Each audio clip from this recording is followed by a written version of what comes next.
Welcome back guys to another video today, and today we are bringing to you the Premier League predictions for the Game Week 1.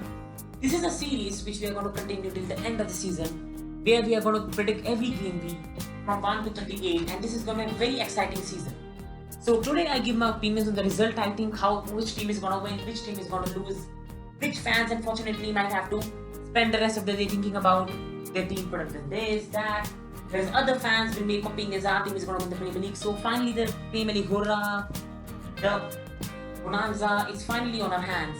And this is a very exciting time to predict these matches. So the first match which is going to take place this week is going to be between Fulham and Arsenal. This is a 5 p.m. Saturday kickoff time, and all the times I'm speaking are in Indian time. So this is a very good match because one team has had the motivation, happiness of being promoted to the big league, and the other team ended the season with an FA Cup victory where they prevailed over teams like City, Chelsea, and they started the season with a fantastic performance against Liverpool where they prevailed over the champions with victory on penalties. And the transfers that Arsenal have got look in good direction, with getting players like Gabriel, Saliba, which is improving their defense, and already being linked to players like Partey, Oyer. Fulham, on the other hand, have learned from their errors 2 years back and are doing very safe work in the market, which is improving the squad in some departments. They have got Atleti, Ariola, Lemina on loan. They've got Antonio Robinson from Wigan Athletic, Alison Reed they've got from Southampton. So they're not doing that bad work in the transfer window themselves.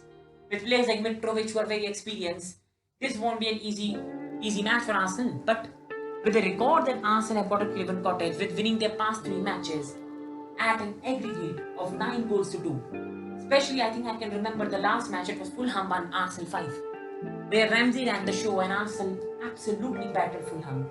You can say the best performance by them in Premier League under Unai Emery. That was a match where they played free-flowing football, and Arsenal absolutely destroyed Fulham, and that was the day where I had my birthday. So it was a fantastic performance by Arsenal that day, and they've won the last 3 fixtures. And the last victory for Fulham against Arsenal stretches back to 2012, where they won 2-1.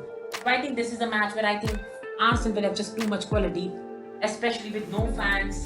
It's not going to be easy for Fulham without fans, and quality will prevail. I think Aubameyang and Pepe will be on the score sheet, and Arsenal are going to win it 2-1. They won't keep a clean sheet, which is a norm with Arsenal, but I think they'll prevail.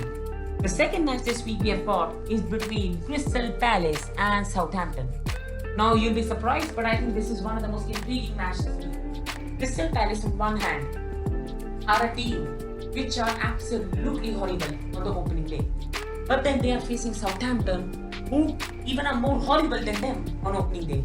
Crystal Palace, since being promoted, have only won 2 opening matches out of the 7 occasions, while Southampton have even overpowered them and only won 1 of their first 8 opening matches of the season. So this is about the stats. And the second stat that I'm going to bring is that Southampton have won their last 3 matches at Selhurst Park, and they just love to be on the ground. They just love to play Crystal Palace on the ground. But now let's get on how this team's done last season. And Southampton are on a very good direction. Especially when you lose 9-0, it's thought to destroy the club. It is thought that you are finished as a club. Southampton did different. An absolute unity, the way the side played, and finally with the exercise their potential, and the manager that they have, who just gets disrespected by everyone, Hassan Hutter has done a fantastic job. The side that they built, even with losing Hojberg, Romeo, Ward-Prowse, Che Adams, Armstrong, Ings, Redmond, Obafemi, Longs, they've got a good attacking structure up there. This is a very good team, and especially with adding players like Salisu, their defense is only going to improve. So this is a very good team, who for me are going to surprise a lot of people this season. Now with injuries, Crystal Palace not even have a proper backline available for this match. Van Aanholt is out, which means Mitchell is going to play.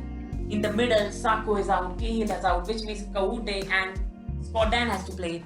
They also could miss Mihalovic, who will have a late fitness test. They might even miss their new signing, Eze. We don't even know will Batshuayi be fit for this match because he has just been signed on loan. But I think Jordan Ayew is a very trustable player to have. So Crystal Palace have a lot of injury, while Southampton will miss the services of Stuart Armstrong with injury. And I think because of the injured backline, Crystal Palace are going to concede a load of goals against Southampton, and they won't be able to recover after that. So I think this is going to be a 3-1 Southampton victory with 2 goals by Danny Ings and 1 goal by Redmond. But in this match will end Crystal Palace 1, Southampton 3. The other match we look forward to is between Liverpool and Leeds United. The last match that these teams played stretches back to 2004 when they got a 2-2 draw among each other. How far time has come now. When Liverpool have finally won the Premier League, Leeds United have taken so much time to come back in the Premier League. But with managers like Bielsa and the signings that they've done, Rodrigo, Helder Costa, a young player who is only going to become better in the future, Joe Gallagher, this side is going in the right direction. Now, I think especially this was an away match, so even fans might not have made a difference. I think Liverpool have just too much quality on the day. It's not going to be like last season when Liverpool battered Norwich City 4-1. This team is going to be more tough than Norwich. Liverpool will have a hard day, but because of the quality and the players they have, I think Liverpool will prevail 2-1 victorious with goals from Salah and Mane getting through this fixture. The next match we look forward to is between West Ham and Newcastle United. Now this is a match where one team comes into it with an absolute anger, when our own captain has come and said that the transfer work we do is not good. He has already criticized the sale of Diangana. On the other hand, there is a side which is having a very good transfer window. Fraser on a fee, Jeff Hendrick on a fee. They've got Jamal Lewis, a very promising left back. They've got Callum Wilson from Bournemouth. So they're building in the right positions in a very good way. They already have Alan and Maximine. So they've got a very good squad and a squad to be reckoned with. On the other hand, West Ham will only confirm the signing of Southgate. The squad is in turmoil, it's all toxic. Which means, I think everybody will go with the Newcastle win. But I think at home, and especially David Moyes will be aware after the season they had last year, they will try to stay away from the relegation zone. And I think especially at home comforts, West Ham are going to win this match 2-1. West Ham will win this match 2-1 from my point of view, and I think they'll start the season well. But Newcastle will slowly gel into the season and easily survive relegation. The next match then we move forward to is between West Brom and Leicester City, which is a Sunday match, 6:30 p.m. Now this is a match which is again a side which is a very good record over another. West Brom have a horrible record against Leicester City. The last 3 matches at Hot Toms have all seen Jamie Vardy on the score sheet, and Leicester have won all the 3 matches with an absolute hammering aggregate of 8-3. So Leicester really enjoy being on this ground and thrashing West Brom. Now West Brom have really done well attackingly last season championship. They scored around 77 goals and they're a very good team. But unfortunately, I think they don't have the quality in the Premier League. Leicester have a very injured squad. They have Ricardo out, they have got Maddison out. There's already 2 main players out. Chilwell has been sold and Chelsea and they haven't replaced him yet. Castagne has been signed as a right back, so he will I think play instead of Pereira. But even Christian Fuchs might not be available for this match. You've got Evans, who after the red card is suspended. Wes Morgan can be out. It's all horrible in terms of injury for Leicester City. But I think with the attacking quality they've got, especially when you have a player named Jamie Vardy, he will get you through. I think Leicester will struggle in this match, but Jamie Vardy will bounce with a brace and will get them through in this match with a 2-1 victory. So, the next match we move forward to is between Tottenham and Everton, which is a 9 p.m. kickoff Indian Standard Time. This is a very good match because of those signings that Everton have done. Allen, Doucouré, they've also signed James Rodriguez, and they might even be signing Fikiano Mori on loan. So what a window Carlo Ancelotti. What a direction Everton are going in. Fantastic. On the other hand, Tottenham have also not been that bad. They have brought Doherty, who is really going to be a better player at the right position than Aurier. They brought Hodgford, which is going to bring a very good structure to the midfield. They have also signed Joe Hart on a free transfer, which isn't a bad deal to do. So Tottenham have also not done that bad job in the transfer window. And one you have to learn about this fixture is that Everton dread to face Tottenham. The last victory Everton got away at Tottenham Hotspur stretches back to 2008. And overall, home or away, the last victory against Spurs stretches back to 2012. They have a horrible record against Spurs, and unfortunately, even after the signings that they have made, it will take time for them to gel. I can't see them beating a well-oiled defensive unit that Jose Mourinho is going to bring this season. I think Tottenham are going to play the bad football, but I think there's no bad football when you win. And Tottenham is going to prevail in this match from 2-0. The next match we move forward to is between another match which is between two very good sides. Two very good sides which are very good structured defensively as well as attackingly. Sheffield United versus Wolves. This is a 10:30 p.m. kickoff on Monday. These are strange times due to COVID-19 problem, and unfortunately due to COVID-19 the problem that it is brought, that fans are not allowed, and unfortunately timings of the matches have changed. So it's 10:30 p.m. kickoff between Sheffield United and Wolves, and this is a very good fixture. Sheffield have brought players like Ramsdale, they have brought Jalen Bogle, Derby County right back, Max Lowe, Derby County left back. Two very promising players who are only going to become better and better. Ethan and Purdue known. So Sheffield have done a very good job. Wolves have kept their same side. Jimenez, Jota, Traore, they've kept the same core. They have brought Barcel, who might play in a back three, and they have also brought Fabio Silva, who is a player who is only going to become better and better in the future.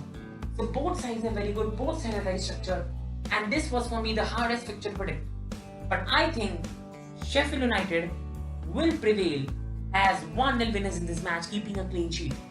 I think with the structure that they have, and especially Wolves struggle to break teams like these down, I think Wolves will be caught out and Sheffield are going to win by 1-0, and this is not going to be a good start for Wolves this season. So the last match we move forward is between Brighton versus Chelsea, a late Monday night kickoff for Indian fans at 12:45. So this is a match where Brighton have not done a bad job in the transfer window. They have brought Lallana, they have got Ben White on new contract, who is a very good defender. They have extended the contract of Louis Dunk, who is another very good player. And Lallana is going to add a big experience to the squad. Graham Potter is a very good and underrated manager. Unfortunately for some fans, they hate attacking football and they hate attacking managers. But Graham Potter has done a fantastic job.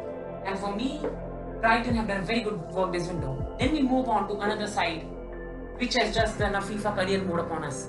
Chelsea Football Club, Havertz, Werner, Ben Chilwell, Hakim Ziyech, Malang Sarr. Most probably, they are going to get Mendy. That's some recruitment. That is some recruitment for Chelsea.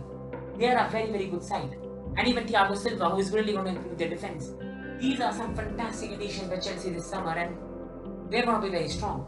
Now, they are not going to gel quickly. It's not going to be an immediate process. But I think Chelsea will be a happier set to have fixture like Brighton in the first of the season.